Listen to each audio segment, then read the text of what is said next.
Hey Clashers, Ashlane here, coming at you today reviewing what could be the best Underdog deck that I've seen in the game. We'll talk about why over the course of the next two replays, but before so, let's take a look at Manu's profile here. Now Manu, you can see, is only a level 9, and currently in the game, he is the third ranked level 9 player globally in the entire game.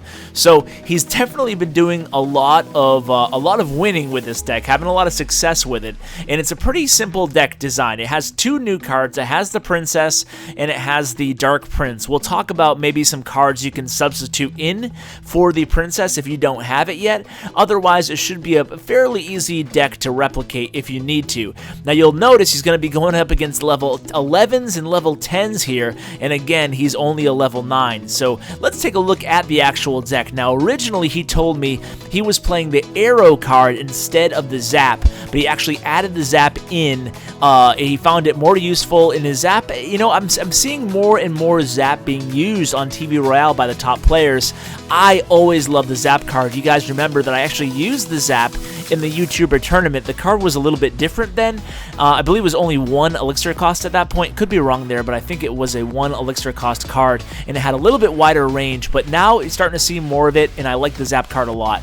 Otherwise, it has the Musketeer, it has the Dark Prince, it has the regular Prince, the Zap Goblins, Princess, and Elixir Pump, as well as the Barbarians. So the good thing about this deck, what makes it so good, and especially as an Underdog, is it's just full of great counters. You can use the Princess as a really long range attack or at range defense. You're seeing a lot of Princess on defense as well. Albeit low hit points, she does have that multi-arrow there that can do a little bit of damage to low hit point units because of the multiple projectiles. So with the Zap spell, obviously you can use that to take down the low hit point units. And then the speed of the deck is great too. On offense, you can use the Prince in combination with the Dark Prince as fast moving offensive weapons, and obviously you guys already know by now, but the Dark Prince and the Prince are valuable defensive weapons as well. So there's just really every card, except for obviously the Elixir Pump, has a good offensive and defensive purpose here.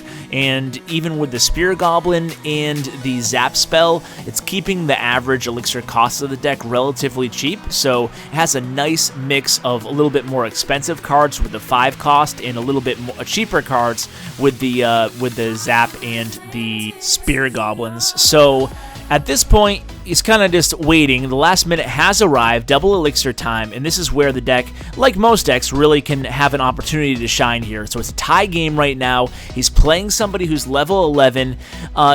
She seems to be she seems to be using this this deck with the Mortar and the Expo, a real dirty deck, and also the Huts. So it's an interesting deck. It has the Huts supported by the Expo, Baby Dragon, Minion Horde, and the Mortar.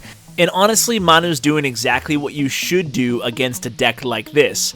Be patient, and more so against somebody who's a higher level than you, in this case 2 levels higher than you.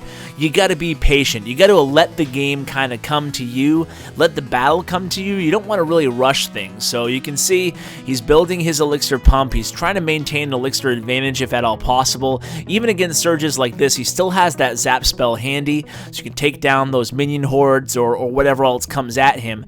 And there it is. Nice 1-0 win against somebody 2 levels higher than him. Manu does it again. He's on a really nice streak right now as I'm recording this. He has, I believe he said he has 4 wins in a row. So chat is blowing up. Let's make sure I get the right replay here. Okay, it's against Boottramp, so shout out to Boottramp. Great YouTuber. Boom Beach primarily, but he covers Royale as well. So boom. So what is Boottramp playing here? He's level 10, so again, Manu is the Underdog, as he is, 90% of the time up there near 3,400 cups. And he's going to start off the same exact way as the last match. He's going to start off with the Elixir Pump, placing it a little bit in front of his tower, so he's kind of protecting his tower with the Elixir Pump, kind of waiting to see what the opponent does. Now, he is the Underdog, obviously. Have I mentioned before that he's the Underdog, guys? Well, the idea is don't rush things. You take things slow as the underdog. You play from an elixir advantage. You'll notice all throughout this match, Manu almost consistently always has the elixir advantage. That's because that's what you have to do as an underdog. You have to let the game come to you. So here he goes again. He's doing a little bit of an offensive surge by using the barbarians as well as the spear goblins. Then he has the princess even further back, backing them up against a P.E.K.K.A. So at this point, look at the elixir discrepancy, right? So he's sitting in a pretty nice position here. And this deck is just full of counters. He can use the zap against the P.E.K.K.A. Zap, boom. Zap now stuns the targets. Obviously, you guys probably have noticed that, but that's another plus. It stopped that P.E.K.K.A. from getting one swing in, and then boom. Catches Boot Tramp with only 5 elixir total, and then he played the Prince and the Dark Prince combination against that left tower. So Boot Tramp was able to counter with a Barbarian, but not before Manu got a few hit points, or more than a few hit points, off that left tower. So now he's just going against a couple Barbarians. Boot Tramp's trying to reload with the elixir pump, and look at the cards. It's just like you always have the flexibility here. So Manu can go ahead and play the elixir pump if he wants to right now, or he can turn it into an offensive surge again.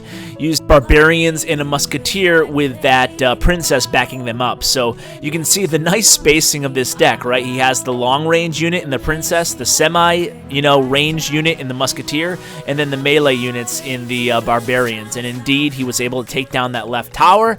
And look at this. Again, elixir full, So now he has a decision to make. Do you want to put the pump, or do you want to just keep putting the Princess down? He does. He does. The Prince and the Princess are both on the board. This is a Royal deck if I have ever seen one. Just need the Royal Giant, and then it would be complete. But you can see this is just a great underdog deck. So if I haven't stressed enough why it's a great underdog deck, well, hopefully I'll surmise it right here in the last 30 seconds of the video. It has all of the cards to provide great offense and great defense, and you're able to manage your elixir really easily. There's no really expensive cards, but there's still powerful enough cards from the Musketeer and both of the Princes that you can actually, put a good offensive surge, and the Barbarians. So guys, I hope you enjoyed this deck. Let me know in the comments below if you'd like me to highlight any other type of decks. I really like the underdog deck idea, so I will be doing future episodes of that.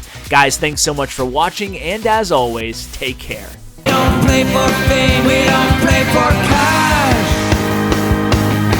We just play for the